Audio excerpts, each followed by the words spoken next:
Yo, what is up guys? Welcome back to Andy's Reviews, and today we are reviewing Moana 2 by going over the pros, cons, and everything that I liked and didn't like about this movie. So let's get into it.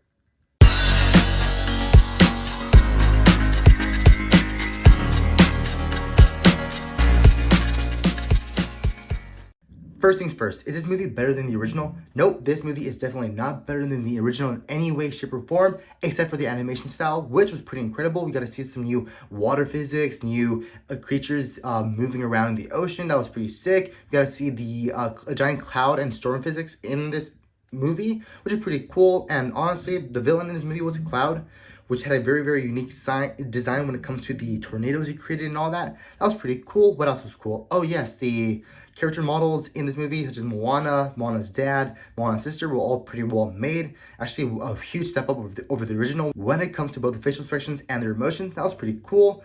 And I do have to say that this movie has a little bit more emotion than the previous Moana movie. So basically, this movie focuses on Moana going into the ocean with Maui in looks for an island that can bring the people of the globe together into one single island and reunite the cultures of the world. That was pretty cool, very, very emotional aspect, especially towards the third act of the movie, where we get to see a very, very emotional sequence between both Moana and Maui. That was pretty cool. Oh, and I do have to say that some characters from the previous Moana movies pop up in this movie, which really, really made this movie really special. You'll see when you get to the third act of this movie, we get to see two characters that we both loved and fell in love with from the first Moana movie. That was pretty cool. And of course, I do have to say that the actress playing Moana did a pretty good job embodying the spirited awesomeness, adventurous of Moana. That was pretty cool. Oh, and also Dwayne Johnson as Maui was pretty perfect casting, honestly. I cannot wait to see him portray Maui in the live-action Moana movie coming out later next year. And honestly, both Dwayne Johnson and, of course, the girl who plays Moana did an amazing job in acting out their characters. That was pretty amazing in my own personal opinion.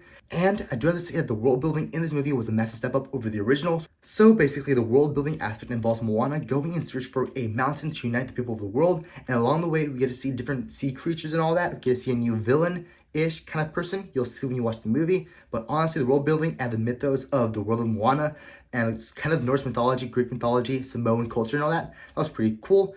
And I just admit that some of the new side characters in this movie were pretty awesome. We got to see a Maui wannabe person, which is pretty hilarious in the movie.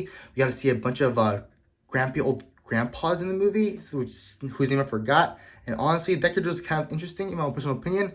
But I just say that not all of the new additions in the cast were pretty good.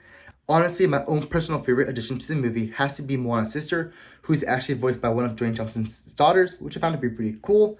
But that doesn't necessarily mean that this movie is without flaws. One of the things that I didn't like about this movie has to be the fact that this movie is way, way, way, way, way too short. And barely anything happens in the movie. So basically the movie opens up with Moana leaving her island in search of a cloud to break the curse of the ocean that prevents people from reuniting with one another. This is in the trailers, by the way. Nice try. I'm not spoiling the movie. This is in the trailers. And basically, she reaches the other side of the ocean to fight a cloud. And that's the end of the movie, basically. Literally, the movie ends right after that. And basically, little to nothing happens in the movie. There are basically little to no emotional sequences in this film. The only emotional sequences that I could remember is, of course, between Moana and Maui towards the third act of the film when something happens in the movie. But besides that, this movie lacks the emotional aspect, the emotional depth of the first one with the heart of Tafiti and all that. And honestly, this movie is very, very lackluster, a huge money grab by Disney, and was only created to get some quick money from us fans, which was something I really didn't appreciate. And that's not me even mentioning how the third act of the film is completely wasted in terms of emotional depthness and impact to the audience. So basically, there's this one scene between both Maui and Moana that's very, very emotional, meant to bring out tears from the audience. But guess what? The writers of the movie decided to sprinkle some Disney happiness dust over it and come up with a very, very happy ending for everybody where nothing ever even happened. There was no sacrifice. There was nothing. Honestly, that Disney pixie dust literally prevented this movie from being a more emotional movie than the first movie, which was something I really did not appreciate whatsoever.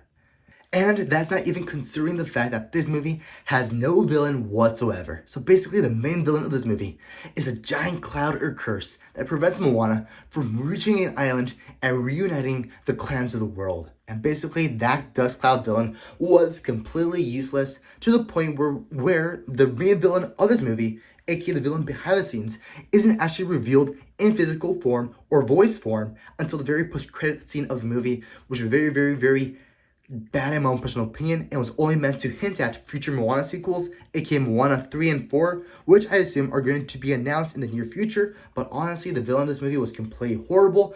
But I just admit that there's one kind of person who was a villain, or was introduced to be a villain in the earlier parts of the movie, and turned out to be a very, very freaking joke towards the middle part of the movie, where she ends up helping Moana reach the other side of the ocean. And honestly, yeah, basically there's no villain in this movie.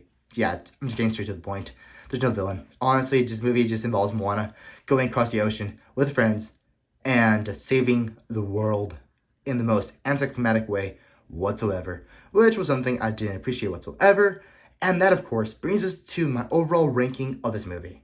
When it comes to placing this movie on the Andy's Reviews reviewing system, I have to say that this movie deserves a solid 5.5 chimichangas out of 10 chimichangas, a rewatchability score of almost never, ever, ever in a million years, as well as an overall grade of a C-. Well, there you have it. Please feel free to subscribe to the channel down below, leave a like on this video, and comment down below letting me know your thoughts about this movie, and whether or not you actually enjoyed this movie more than the original Moana. And I guess I'll see all of you guys in the next video.